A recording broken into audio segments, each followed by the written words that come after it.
All right. Welcome to the Diary of a Former Fat Kid. I'm your host and former fat kid, Brian Grizz Butler.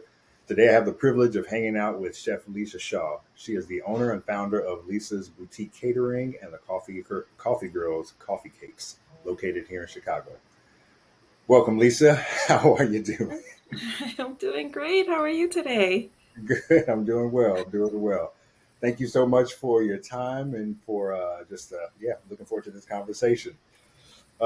So I've given people a brief kind of review of what you do, but I'd like to dig into who you are, the 30,000 foot kind of flyover initially of who Lisa Shaw is. Yeah, Lisa, who Lisa Shaw? That's a great question. After coming off of a big milestone birthday, I just turned 50. So Congrats. now we get to kind of mold all that together. Um, you know, I have to say, I'm originally I was born in Brooklyn, New York. Okay. Um, I lived there until I was about 8 years old. And from age 8 to 16, I lived in Charleston, South Carolina. Wow. And that's where I would say a lot of my foundation came from as far as my spiritual beliefs. My grandfather was a pastor in the church and spent many Sundays in the church. So the Sunday dinner was a big staple in my family. And that was something that was very important to us, particularly my grandmother. My grandparents was very rare back then, were divorced. Mhm. So living in New York with my grandmother for the first half of early part of my childhood, we would have she would cook these amazing dinners when we lived in Brooklyn, and somehow she managed to squeeze all of her six kids plus four grandchildren around this dinner table. And we Nice. would figure it out. And that was some of my fondest memories growing up in Brooklyn. Mhm. Of course, my mom and dad were the oldest of their clan, and my parents were really young when they started having us. So they would throw these really cool house parties. Nice. And again, food was always the staple. And that's something that I always remember is how delicious food was. Yeah. Fast forward, moving to South Carolina. My parents unfortunately ended up divorcing. So my Mhm. mom moved us because she just wanted us to have a little bit more stability. And we moved down there, and then we spent a really, my mom did a great job of just really getting us, moving us with the tradition and values. But now she's adding the spiritual element where we're in church every Sunday. Mhm. And then again, now this is a whole new world for us, culture shock on top of that, but just the different types of food.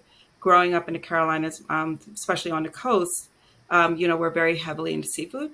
So it's more seafood based, so very light, a little bit more lighter in our eating. Mhm. If you go further inland, that's where you get all your yummy, yummy food. That Right. is the soul food that sticks to your soul. Um, I lived there until I was 16, and then at the age of 16, I boarded a train with me and my two younger brothers, and came back to New York, and I ended up in Long Island, New York. Wow. Okay. Um, At I ended up in 16. Long Island, New York, and became an emancipated minor. And I ended up bringing in some of my family's traditions with me. Um, and I don't know how deep we're allowed to go in this conversation, You go but as deep as you want. unfortunately, you know, growing up in the 80s and early 90s, my family was not protected from, like, street drugs and things like that. So my mom unfortunately got caught up in that, and we had to. I kind of had to make a hard decision and take my brothers in order for us to, have a sustainable life and move us out of that environment.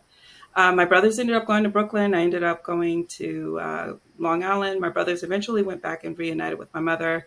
I Mhm. decided to, stay in New York and just, finish high school, go to college. Somehow ended up on Wall Street and on that journey. Yep. And that's where I would meet my future husband, who's now my husband of Mhm. 20, almost 21 years. We met in high school, actually. But, we found each other living in Brooklyn, working across the street from each other on Wall Street. And we had our first date inside the World Trade Center. Wow. Story is significant because while we were dating, I started throwing. I wanted to kind of reminisce of my parents, but I Yeah. started throwing elevated dinner parties. Not thinking that this would ever be a business. I just wanted to share my culinary skills with, my friends. A lot of friends who've never had, Southern food before or any types of different styles of cooking before, particularly, seafood based. Charleston is very rich in a lot of history, but most importantly, their seafood is off the charts. Like she crab soup and just the way we use different herbs and spices. Red rice is very indigenous, Okay. but it's also very close to kind of like a jollof rice. Hmm. So it's a really cool way that we have been able to hold on to the African traditions, particularly from the Gullah Islands and some of those recipes that kind of migrated over when some of the descendants from the Gullah Islands migrated over into, the mainlands. They Hmm. were able to bring some of those beautiful, rich recipes, which were integrated into my family as well. So, with that said, 9/11 happened and our buildings were right there. And I had to make it was an easy decision for me, but I asked myself, was I living or existing? And yes, I was making money on Wall Street, being able to travel the world and do different things, but I was just like, you know what? I'm not living my life's purpose. So it kind of shook me and woke me up a little bit to my soul, actually. Yeah. And I took a leap of faith and I, you know, decided I quit my corporate job and decided I was going to go to culinary art school. It took a while to get to the point of registering for school, but I knew I needed to make a shift from the Wall Street because I don't even know how I ended up there, to be honest with you. But that's what I was doing. And Hmm. when I finally figured it out, I became a mother, and I was 30 years old at that point, and I had my first child. She's in my school picture when I take my school ID because she was like a little baby. And I, fast forward, would have two children while I was in culinary school. Graduated with honors, did what I had to do, and just knew I was going to be this like top chef because that was a new show back then. And I was like, oh, I'm going to work. And women were barely breaking into the restaurant scene as chefs back then, especially in New York City. Yeah. And I just remember going into that kitchen and feeling so deflated because I was the only woman, and they told me that I was either on garde manger or desserts, pastries. That was it. They were like, "You stay over there. Like you do salads or desserts. That's what garde manger is." And I Okay. was like, "Excuse me." So it was a lot of that back and forth going on. You're spending 14 hours on your feet, Yeah. and you're making very little money. Um, when I realized my aha moment was when my chef was like, you're not, I don't think, you're a mom. I don't, you're not going to grow anywhere past this. I realized, and also too, yes, I was a young mother. I just said, hey, you know what? Maybe you're right, but I'm going to live on my terms. And I decided that maybe there was another way I can do this. And I decided to go the corporate route for food service because I needed stability. I wanted to be home with my children. I did not want to miss those years of their lives. Yeah. So I ended up working for a corporate food service company, um, and I ended up going into operations because I had the transferable skills from Wall Street. So that was a blessing in disguise because who knew that it would Hmm. actually pay off along the line. Yeah. Um, I ended up spending 10 years in with that particular company. Yeah. And it wasn't until I moved from New York. Now I'm leaving New York and heading to Georgia, from Hmm. Georgia here to Chicago. Wow. Um, Once I got to Chicago, and by the way, when I left New York to move to Georgia, I actually took off from work because my husband's career he stayed on Wall Street. So he was Okay. growing in his career. Yeah. And I wanted to make sure a parent was present because he traveled a lot for his work. So it was a it was an easy but tough decision because I knew I was making a sacrifice, but it was a good sacrifice for the better good for the good of our family. Yeah. Once we got here to Chicago, I got my kids settled into school. We got here in 2017. By 2019, I realized my kids they weren't needing me as much, and I was yearning to be back out there and on the scene doing culinary. What better way to break into culinary rather than the city of Chicago, which is one of the greatest food capitals in the world? And I'm not just saying that because I live here. I am serious. I have never. I just had my second bad meal in 8 years in Chicago yesterday, right? And Oh, I was just like, we won't name the place. We won't name. whereas, we won't name the place. No, no. Whereas in New York, anybody can throw up a restaurant, but you have to be so intentional. And one thing I love about Chicago, because of its like rich cultures and just the history and the way Chicago is structured, Yeah. you can get really good food because of the way the communities are. You actually have like literal cultural communities where you can go into and eat these amazing dishes. For me, it was perfect because during my journeys, I've traveled the world and learned, honed in on my cooking styles and techniques while traveling. It was nice to be able to come to a place where, with my eclectic style of cooking, I love anything from, of course, family traditions, but I also love challenging myself and pushing boundaries. I love, Caribbean food. I love Mediterranean foods. I love Latin food.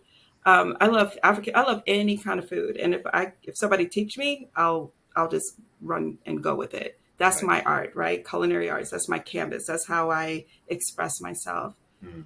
Um, I love my love language is caring for others and giving. Those are my love languages. And it just, food is one of the ways that I share my love language. One of the most important things to me, though, is health and wellness.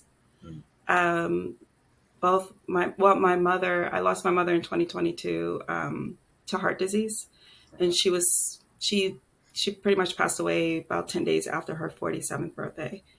And I'm not 47th, I'm sorry, 67th birthday. Okay. 67th birthday. I was 47.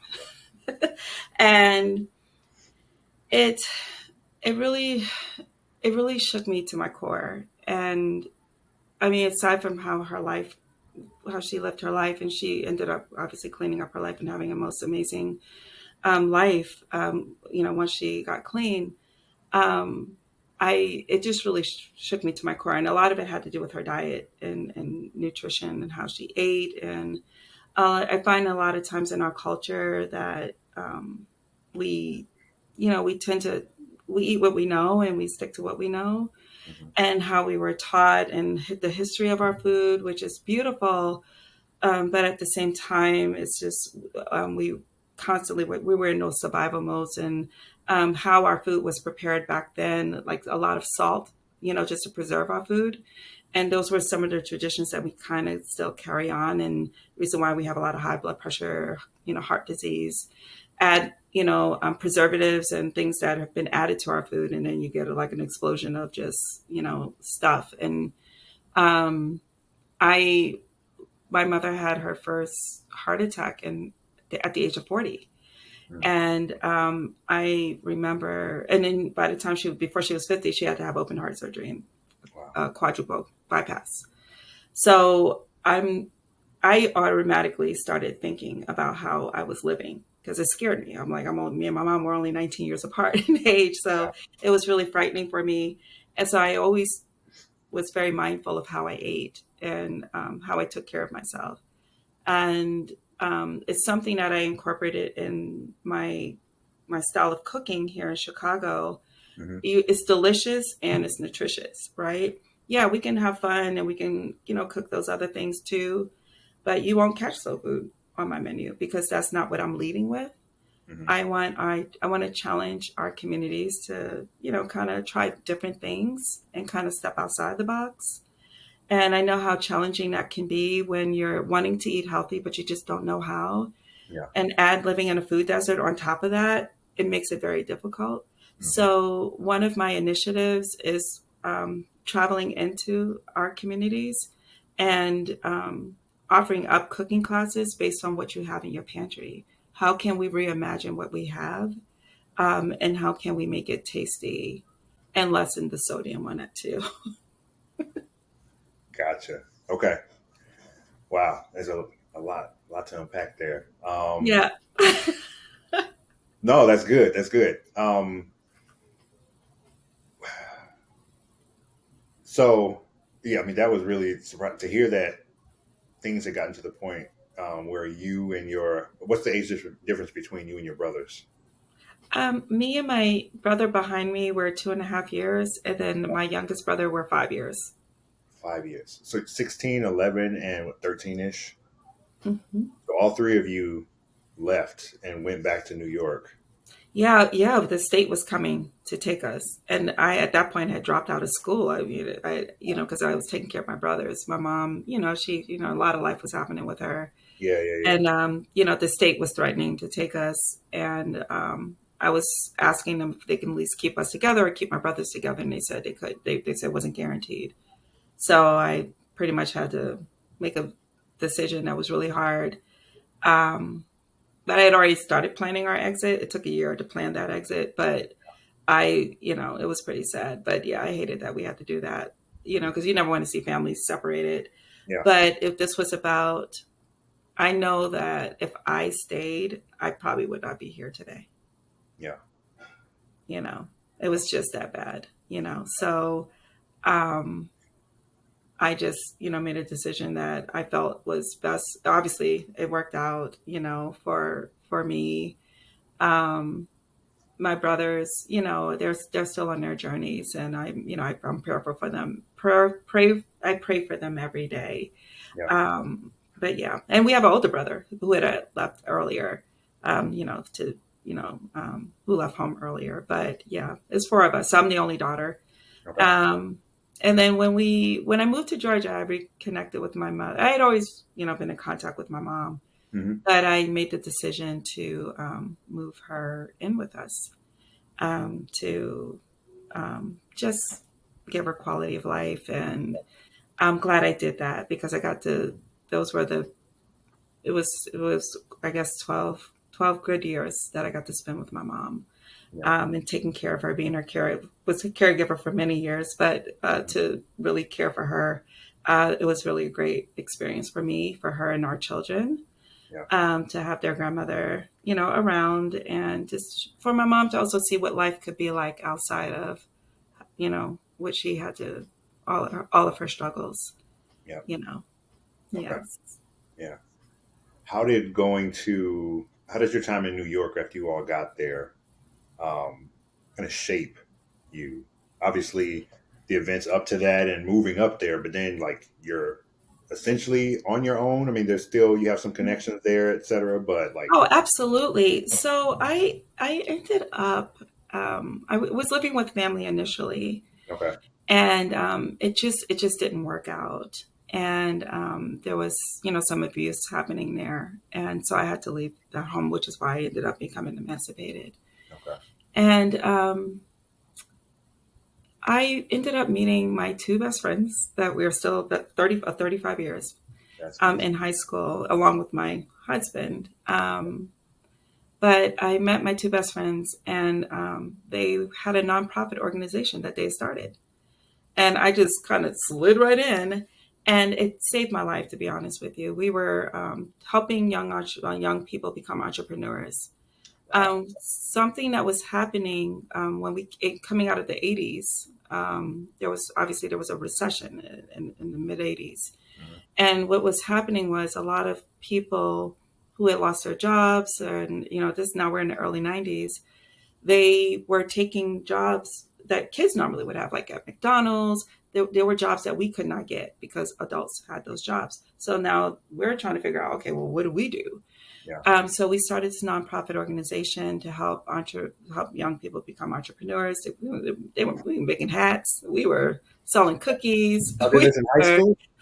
yeah, we were in high school. And then we ended up starting programs, right? So we started tutoring programs. that we were getting funded for, and we were teaching. We would basically help kids who were we were an all black high school, all black community. Hmm. So it was like four to five elementary schools, one high school, junior high school was connected. It was Roosevelt, Long Island. Okay. So we ended up running these programs. We had a summer camp. We had adults. You know, we had an adult mentor. Her name was Sheila Kevler, one of the most amazing human beings. She too passed away in 2000. Hmm. But she started the organization with Dr. Keela Watkins, who is my best friend from high school, Hmm. and we had this amazing run of 10 years with this organization, Nice. and we did some pretty extraordinary things. So I had no time to get in trouble. I had no time. I was in a band. I was in an engineering club. We Hmm. were running our programs. We were public speaking. Oh my God, this is a funny story for you, Brian. Yeah. So when I got to New York, living in Long Island, there's like a huge Jewish community, and Hmm. they were mentoring some of us, and you know they would come to Roosevelt, these older Jewish ladies. And this lady looked at me and said, she was like, "Where are you from?" And I was like, "I'm from Brooklyn, and then I grew up in South Carolina, right?" And she said, "Your accent is horrible." Like it was, I had this country Brooklyn accent. It was Uh-huh. bad. I'm not even gonna lie to you. So she enrolled me in these diction classes, which Yeah. is why you Wow. people get offended, and I'm like, look, I wasn't. She meant no harm. I needed it because she said, I can't have you out here speaking like that, sharing your story, and you sound like that. Like she was like, you. She was like, this is bad. Like we got to fix this. And so God bless Miss Eileen. I All thank right. her every day. And you know, so that's kind of the jump start of it takes a village. Hmm. I had a village. I never say, you know, I had to put the work in. I had to do the work. Another thing I asked for is, you know, school asked me what I needed when I went to the school, and I told them therapy. So Hmm. I, at 16, was definitely like, no, what happened to me was not okay, and I got help. So that was something that was really important to me because I knew in order to live a healthy life moving forward that I would need to kind of, you know, deal with this trauma.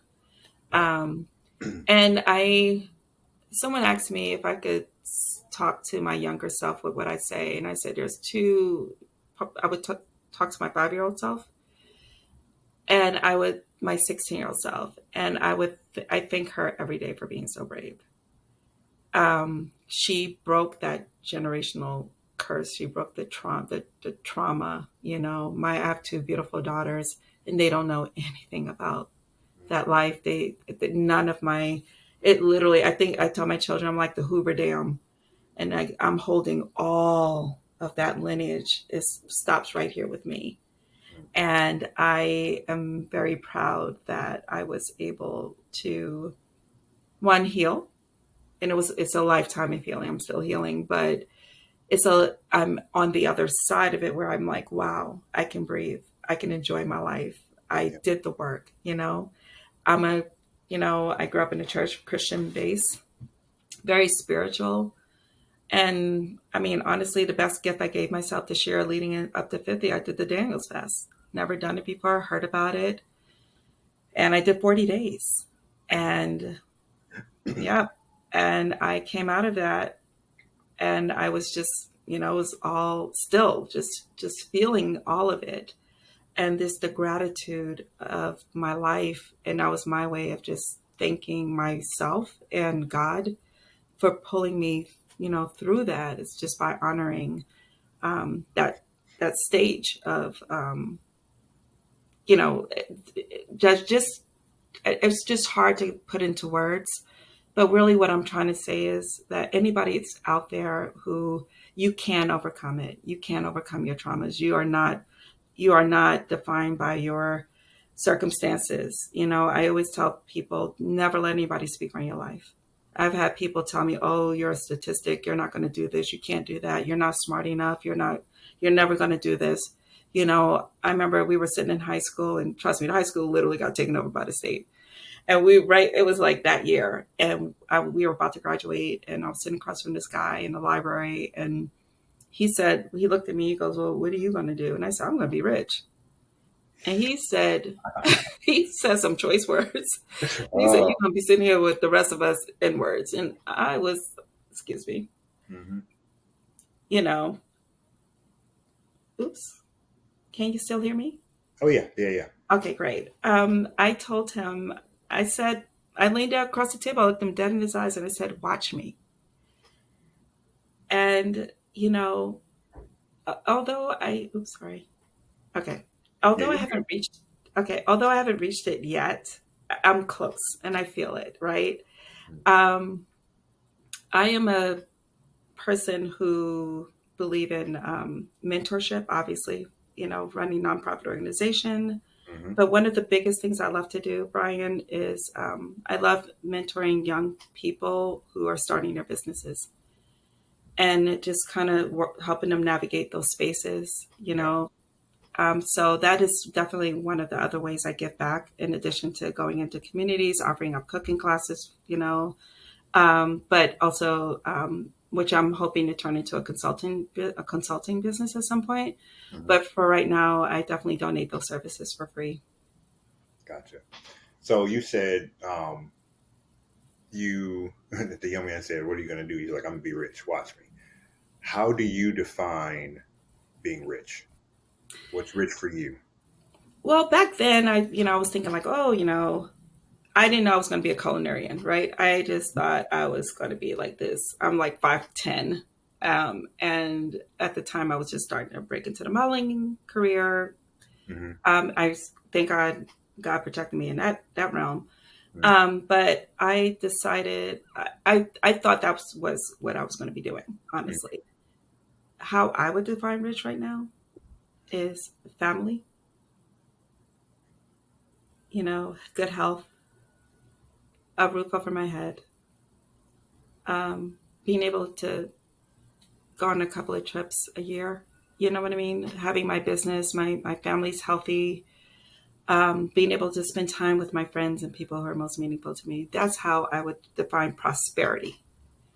I don't even use the word rich anymore. It's Hmm. prosperity, right? Joy, what brings me peace. That's prosperity to me, right? So, although I do, I do very well for myself, and I do see a path, where I'm, wanting to do so many initiatives that will Hmm. help me get there. Cookbooks, cooking classes and things, as I, enter this new chapter of my life. Yeah. That's how I would define, prosperity. My term of rich now is like, just living in Hmm. prosperity, and obviously number one, God. You know, Hmm. Got it. Okay. Um, you mentioned different people up to this point in your life, and some of those people really influential. Who would you say has had the most significant impact on who you are today? my mother, my mother, and it's I want to be very, very careful how I speak on her, because I don't want to. And when I was younger, I didn't understand, and I dehumanized my mother, and I didn't understand my mother until I became a mother.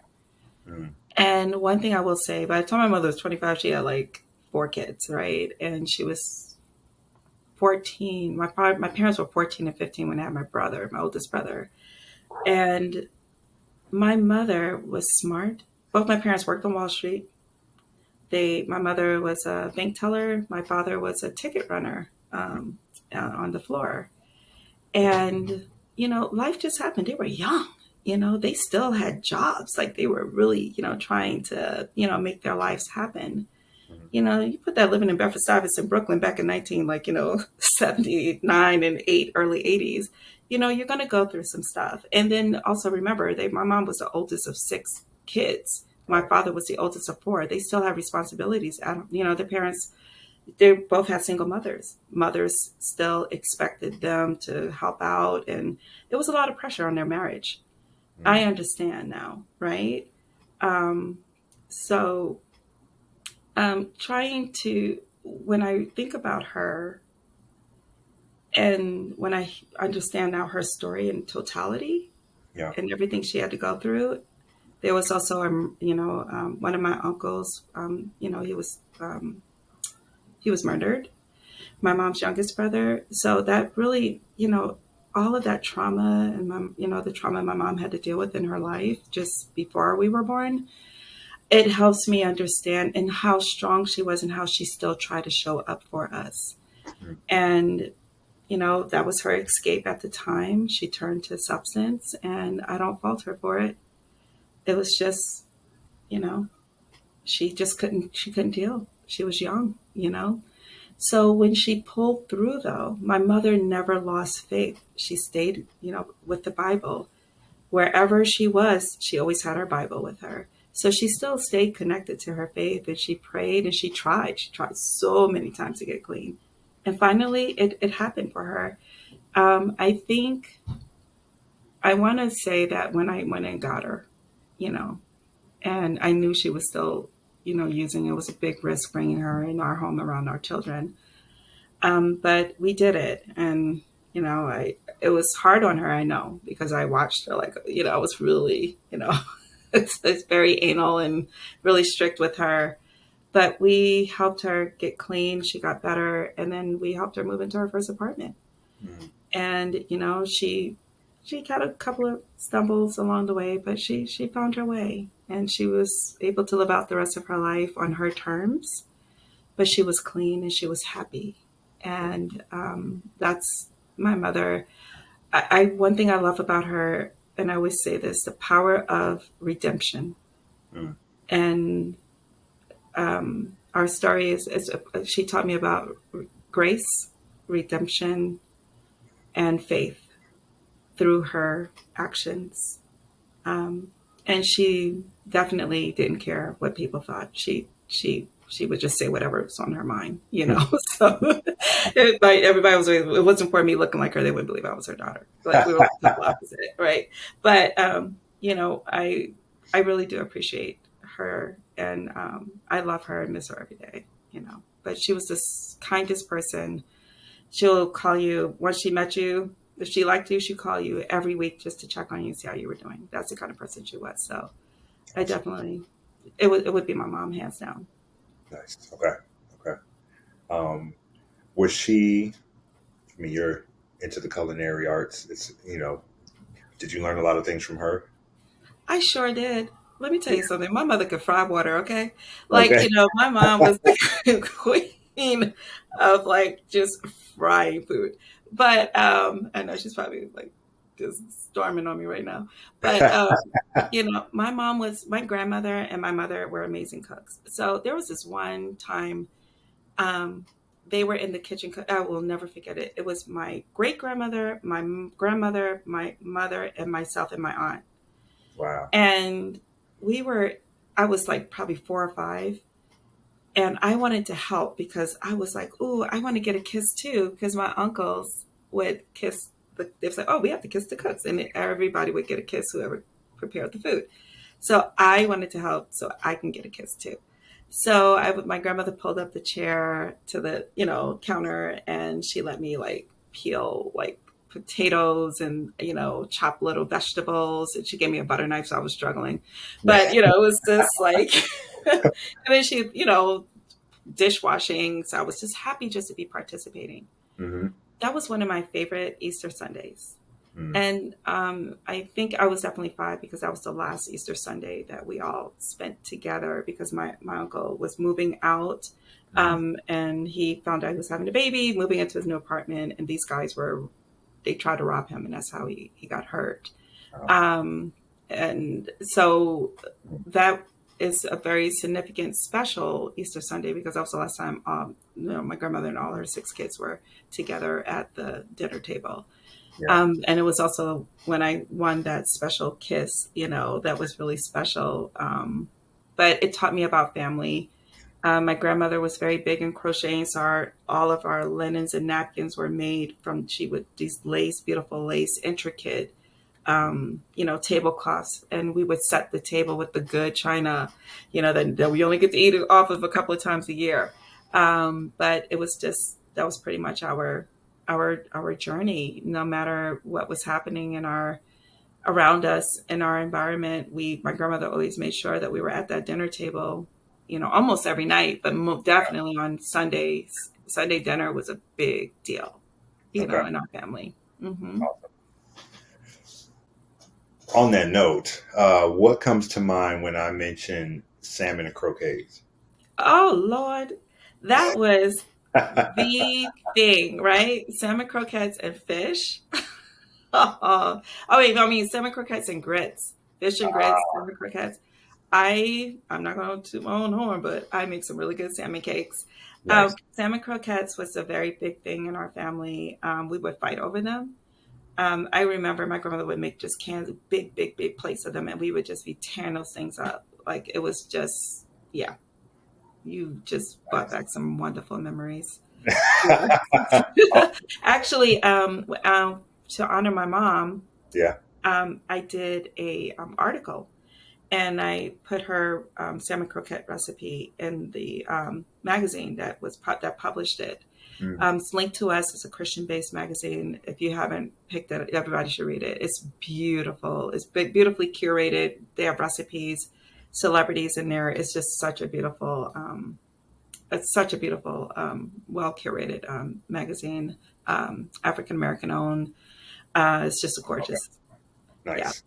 But I yeah, I love salmon cakes. Yeah, salmon croquettes, salmon cakes. Yeah, And is there a family recipe? I mean, you say you put it in the magazine. Is that the one that yeah. your That was a grandmother family taught you? recipe. Yes. Oh yeah.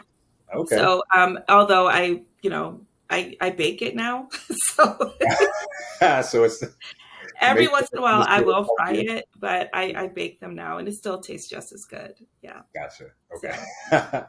So, I mean, we tend to think about food in binary terms, fairly often, stuff I like or don't like, or stuff that's right. healthy or unhealthy. But how do you think about food now? What does food mean to you? I think food is the one thing that actually is we all have in common because we need it in order to survive, right? Like it doesn't matter what color you are, what your politics are. We all need food to survive. And one thing food can do more than anything else is bring people together, right? Yeah. You know? And so I look at it from a holistic point first, because we don't we I refuse to buy a house if it doesn't have a proper dining room. People are like, oh, people don't eat in formal dining rooms anymore. I'm like, well, I do, you Mhm. know. So and that's the premise of my company is bringing people together, wanting to get people back to the table, right? So we can have conversations. Um, I think for me, that's the most important thing. And then we can get into how are we, I think what makes food sometimes really unhealthy is our relationship with food, right? How it affects us. Yeah. Um, I remember after my grandfather died, I gained 30 pounds. And then I had to work it all off. After my mother died, I gained like 40 pounds. Mm. And I literally just got it off. And it was just my relationship it was comforting, right? We think about it like something that comforts us, right? And it serves a purpose of avoid. How can we reimagine that, Yeah. you know, and change our relationships, with how it impacts our bodies. Yeah. You know, I'm one of these people. I call it a superpower, curse, blessing, whatever. Hmm. But it's like I don't like to be uncomfortable, so I try sometimes though. But when it comes to emotions, I have to learn to sit in it Hmm. and deal with it. Okay, I just lost my earbud. I'm gonna leave that on the floor for a second. No, Um, no worries. I think, yeah, when I was, yeah. But for me, I don't, again, because I don't like to be uncomfortable, I listen to my body. And I remember how I felt when I was eating all those unhealthy foods and how it hurt. My joints started hurting, my fingers. I was sluggish. I couldn't think straight. I had brain fog and couldn't understand why until I went to the doctor. And I said to her, I gained, I said, I gained a little bit of weight. And she was like, a little, she was like, well, what happened from last year to this year? She was like, you have almost a 40-pound weight gain. And I said, oh, grief. I lost my mom. Right. So, but when she gave me back my numbers, I was almost pre-diabetic. My cholesterol was really high. So, you know, it scared me because I know how I lost my mom. So that kind of jumpstart me to just kind of, and even somebody who's a healthy eater, I want to be transparent, that it can happen to anybody, Yeah. you know? So and I want people to know it happened to me and I had to fight my way back. It's not impossible. Is it hard work? Yeah. I took therapy, counseling, you know, grief counseling. I had to really work hard to Bible, whatever faith I had, I had to lean on my faith. I really had to work hard. So, you know, I think when we get into how we utilize the food, and our how we're interpreting the food Hmm. and our relationship with food, that's when it gets a little tricky. Yeah. Yeah. Relationship with food is definitely one of the hardest to, I think, identify and then talk Hmm. about. Yep. In my journey, that's been the enduring thing. We often say, Mhm. like, it's kind of what you eat is more important than like the activity levels that you have. Obviously, the activity is important, but I even think foundationally to that, yeah, how you think about and your relationship to food is going to definitely impact, what you eat, when you eat, how you eat. Um, but it's also really important for us to remember too that like there's so many beautiful memories attached to the food. It's culture, as you've already talked about. It's Mhm. history. It's community and fellowship. All these things that are wrapped into food, not just it's good for me or bad for me, or it's fuel for my body, or Right, it's yeah, exactly. right. And I think what we, at least what I had to tell, like my nucleus family, right? So we're a family of four. Hmm. It's like, no, we're not eating fried chicken and collard greens every Sunday. We are saving that for special occasions. Like we can have that during the holiday season. We eat it very often. I probably fry chicken in my house 4 times a year, if that.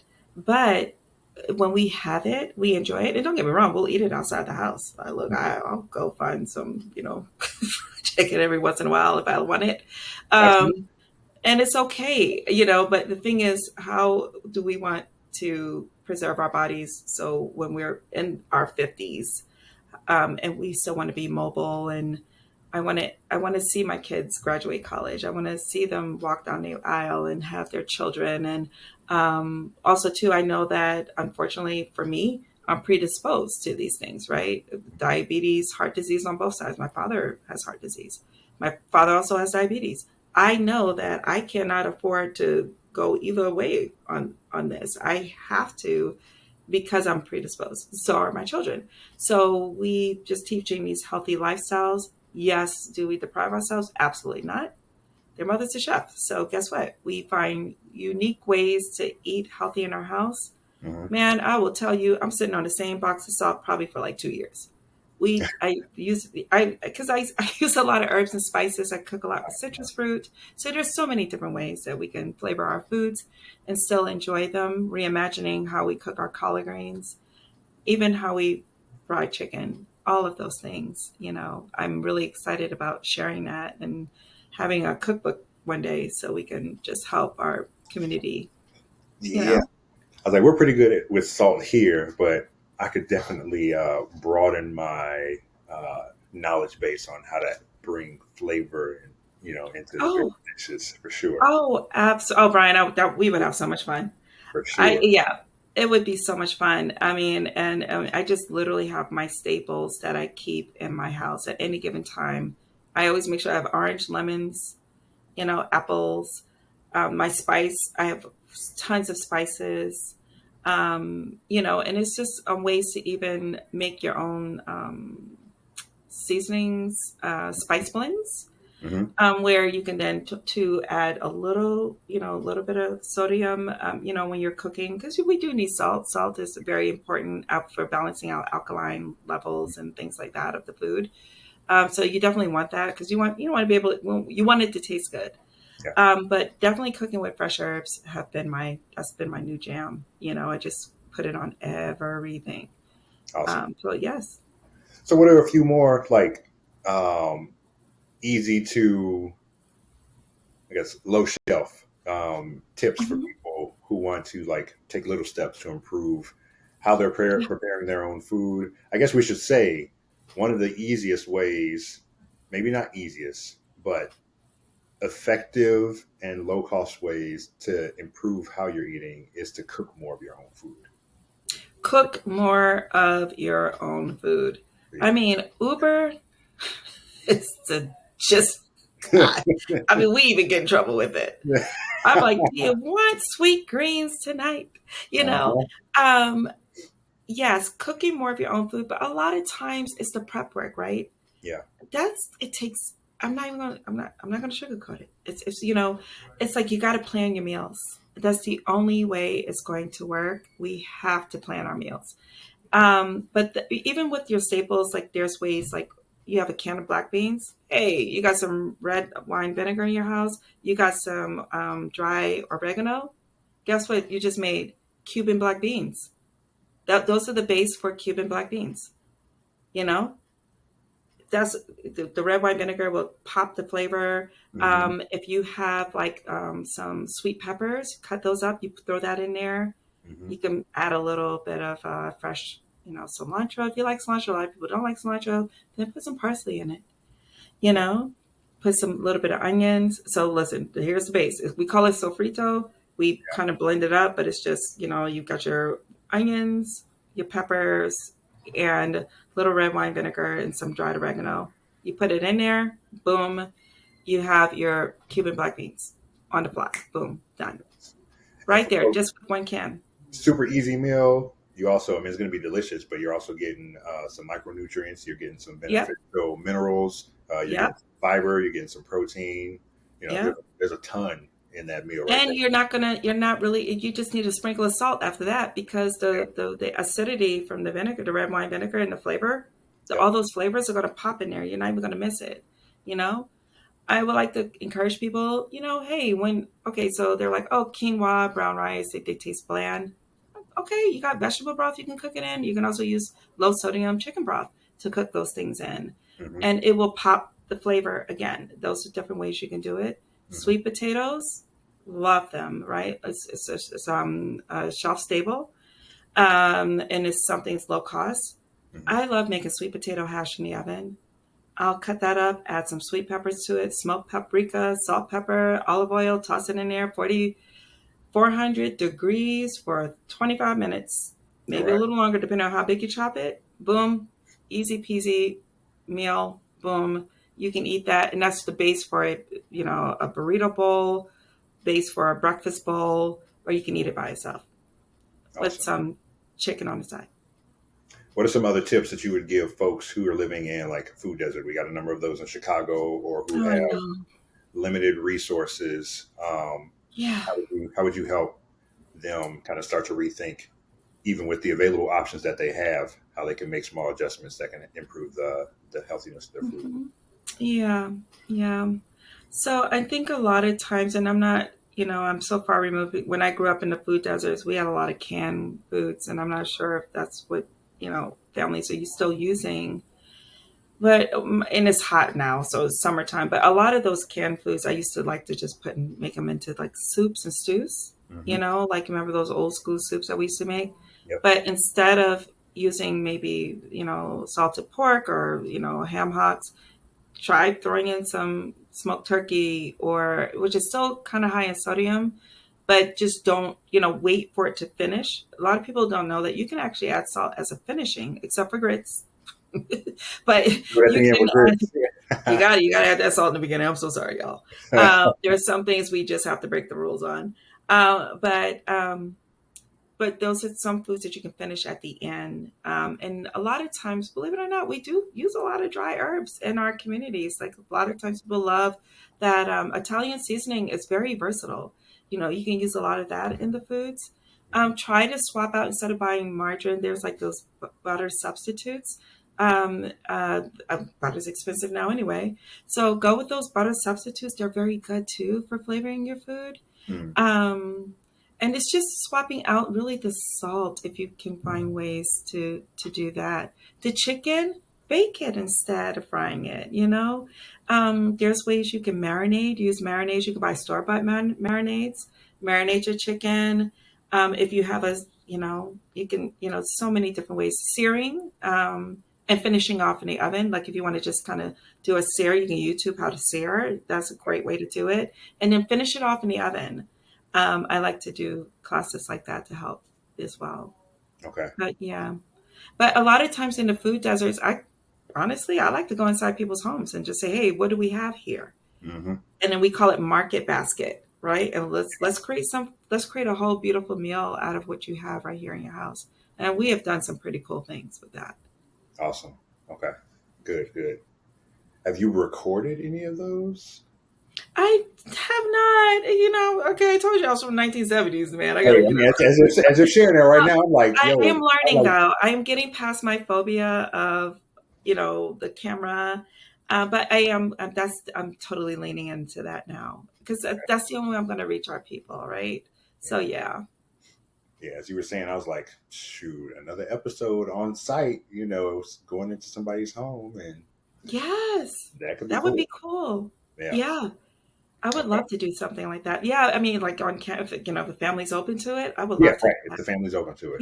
Yeah, I would love that. But no, I love helping. I think for me, I come from a family. My grandfather's he remarried, and almost every last one of his kids are in the ministry. My aunts and uncles, and I feel like my ministry is through food, Yeah. right? It's like we all have something, and mine is through food and just education, and it's something that I never thought that I would be so passionate about as much as I am today.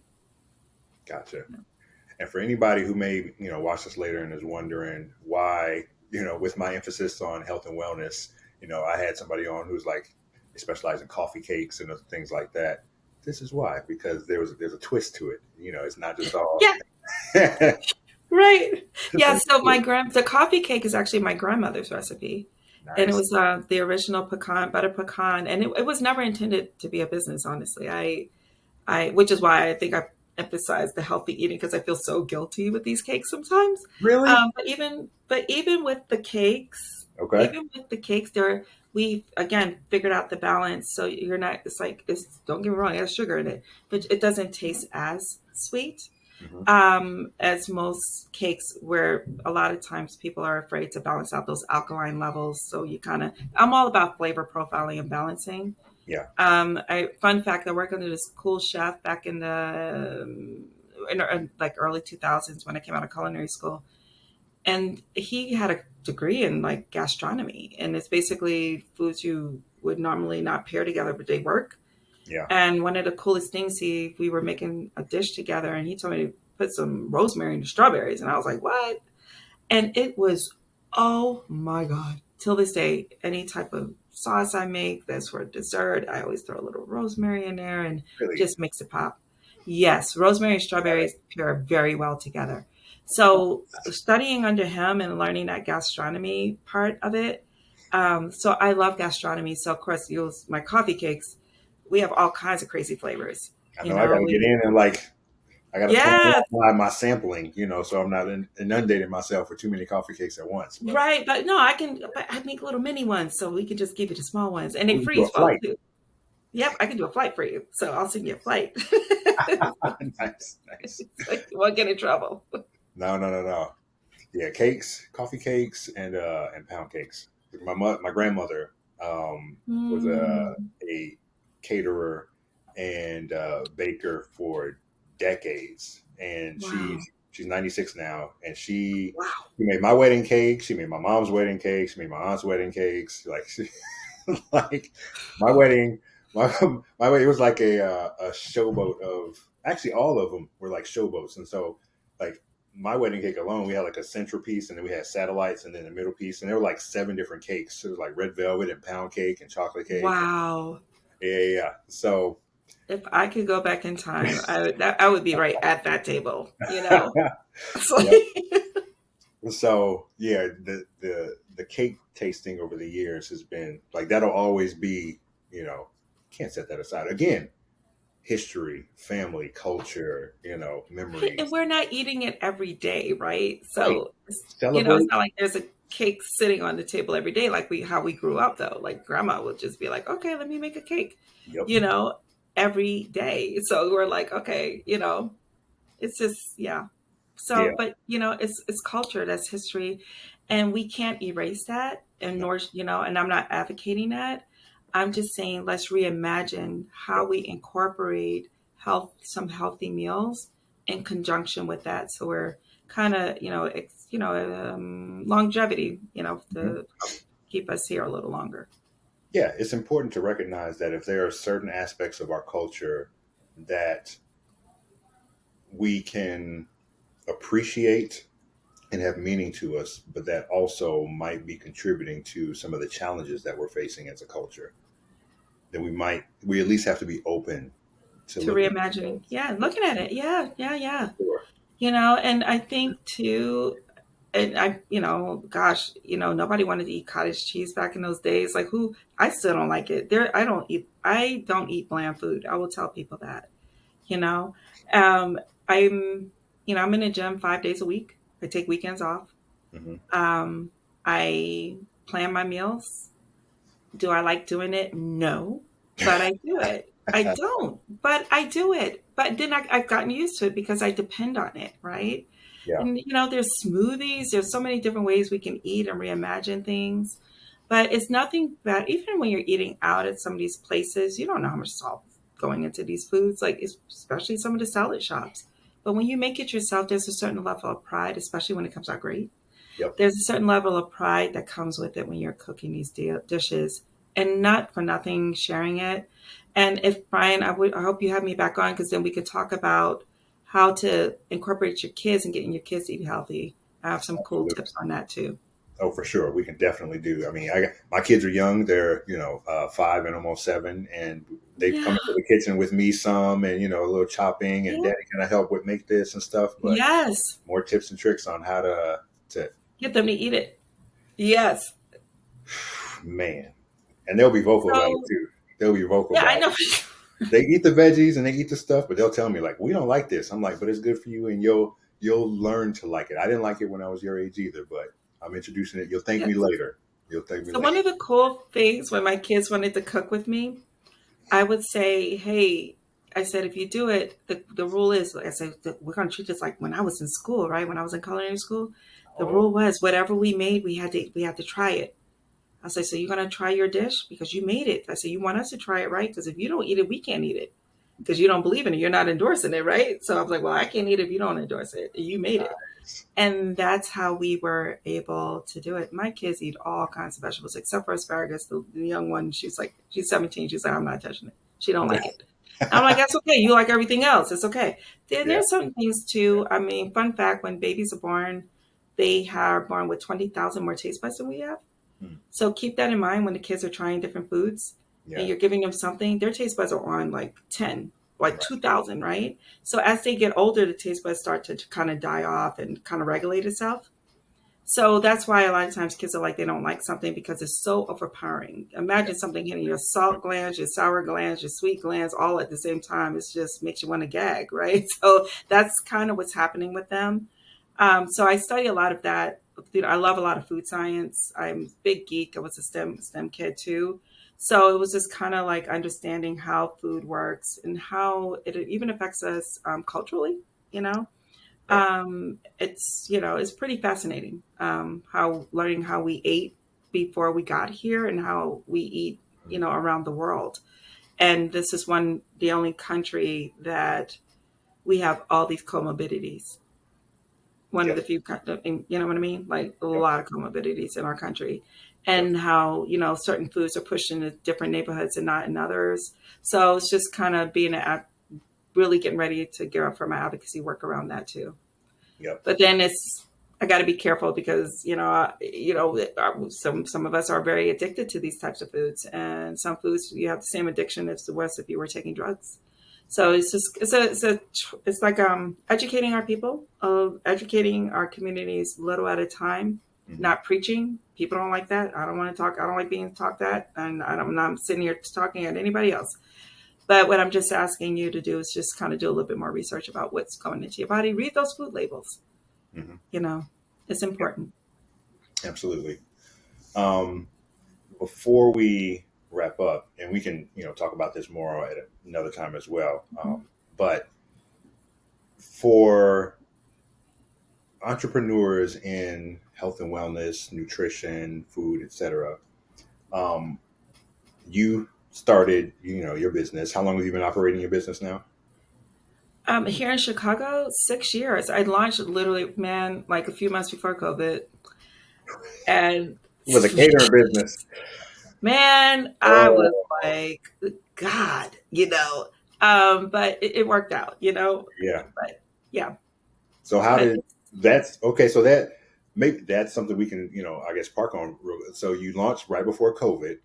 mhm. Um, I guess one, from what you shared, it doesn't sound like entrepreneurs were common in your family. No, Okay, so you ventured out to do this. Did you think it was capable? You were capable of doing it. That you would succeed. absolutely. Oh, Okay, there was no doubt in my mind because I couldn't work for anybody else. I was like, I have to do this, got right? okay. So you Um, had that type of origin story where it's just like I can't do that anymore. This is this is it, and okay. also too, I just got tired of eating I eating out, and you're paying this money and you're not getting what you asked for. And nothing against other, especially some of these big box caterers, clients, people are out paying for a service, and they don't necessarily get what they pay for. Hmm. Um, and it really upsets me actually. But so one, I wanted to kind of right set the ship and give people what they wanted. One, and you get delicious food. Try to go into weddings and you just get basic chicken, vegetables, and some kind of potatoes. By the time they get to your table, the meat is dry, and the broccoli's pretty much disintegrated, and the potatoes, we don't know what it is, but we're eating it because we're hungry, right? Oh, So I right. just kind of, yeah, and also, yeah, I just wanted flavor, Hmm. just wanted to shake it up a little bit. Yeah. Okay, so you started your business right Hmm. before the pandemic. Yep. How were you able to survive? What are some of the key things that you learned and then applied that enabled you to Hmm. weather that storm where so many other places closed? Right. So here's the good news. I almost bought a building for my business, and once the pandemic hit, we actually pulled out. And the building had some environmental issues, so we pulled out the deal. So that was blessing number one. Okay. Blessing number two, I pivoted and I put the cakes online. So that saved me having an online store for the coffee cakes. And we only have four flavors that we were rotating out at the time. The second thing that saved me, I took classes every day. I still worked on the business. I was like, oh my God, this is a great chance to kind of map out how I want the business to be. Mm, So the business plan was, if there's entrepreneurs on here, live plan, because your business it's a living document. hmm. So as the pandemic was going, I just I kept shifting the business plan based on how we were moving through those 2 years. Mm, One thing was that I had that was an advantage. My husband worked from home, and he has Bloomberg, and I was able to listen in with how when the food reports came out, what was happening in the restaurant industries, yeah. housing. Still the stock market affects our businesses. Listen to the morning reports around the stock market, because you'll find out job market, it affects our businesses. Small businesses are affected as soon as people start pulling back on resources. People aren't shopping as much. We have to adjust our businesses accordingly. So, I have a lot of that back. I do a lot of, I pay for those reports too, you know, that comes out every year, so that, just got to do your homework. Entrepreneurship, you just can't start it and be blind. You have to stay on top of the trends and stay true to who you are and your core values, but make sure you're staying on top of those trends, understanding what's happening in the world, and especially around the finances, the financial markets. Okay. So to summarize, so your experience on Wall Street and your husband's, work as well, um, made you aware of some of the things that you need to keep track of. Oh, Um, yes. so you were able to, so for, anybody who's listening in, whatever industry that you're in, make sure that you have the right inputs, um, Yep. I the have right a pulse. data inputs. Yep. Yeah, have a pulse on the market and how it affects your industry, because all the industries are in there: entertainment industry, food service, hospitality, travel, and tourism. All of those things, including especially the job markets. That's Mhm. so, so, so important. Right. It's so important to understand how many people are getting jobs, because that means, oh, okay, so more people are going to get married this year. Or I suffered from the COVID effect, right? Because people were inside. I didn't have any weddings for these last 2 years because people didn't meet. So I'm expecting a big boom next year. I'm expecting to have about maybe probably produce about 5 to 10 weddings next year in catering, because people are now out there. They're meeting one another, and they're, hopefully will start creating families, not for me, but for themselves. Hmm. But, that was something that I noticed. I had one wedding last year. I was like, wow, nobody's getting married. And then I realized, oh, it was COVID. Nobody met. Yeah. Okay. So um, have your finger on the pulse of the markets. Pay attention to the um, kind of your target audience behavior and Hmm. how the job market is Hmm. changing and affecting them and their Yep. behavior. Um, and then let's see what else will we summer add in there, like another point from that, because those are crucial. Yeah. Oh, and you know what? Watch your, we call it COGS, your cost of goods sold. Yeah. Watch your COGS of just with everything, the industry going up, so you may have to pivot, change around your recipes. I'm very big on seasonal. You know, don't ask me for a blueberry pie in the wintertime. I'm not going to do it for, so it's like what can you do, everything has to be based on the seasons. Hmm. Utilize the season of what, food is cheaper when they're in season. So Yeah. just kind of make sure you're just staying on trend and watching, your COGS, your cost of goods sold, and all those things. Good. Okay. Okay. And for those who may not be in like the food industry, but are still in like health and wellness and stuff, you Yeah. can still apply that. How do people's Yeah, uh, at home. behaviors Yeah, change during this, yeah. from season to season? When are they more Mhm. likely to buy? When are they more likely to, sit in, stay inside, etc. There's a lot of different insights that you can gather from being able to stay in tune with that stuff. So, Yeah, and you can still reach your people if they're inside. You just tailor some programs around that. Focus groups are really good too. yeah. I like to do a focus group every few years, if I'm testing out a new product or if I'm reintroducing a new menu. I like to have focus group. I have people come and ask them for their honest opinion. You get to eat good food, and all I ask for is honest feedback. On how to make it better. Yeah. Awesome. That's one of those things that's probably not done nearly enough is the humility to go out and do, and courage, because for some people it can be tough to go out there and It's scary. connect Yeah. with folks and get honest feedback, Yeah. but it's crucial being able to build rapport, relationship, and knowledge about the people that you're trying to serve so that you can be more effective in helping them.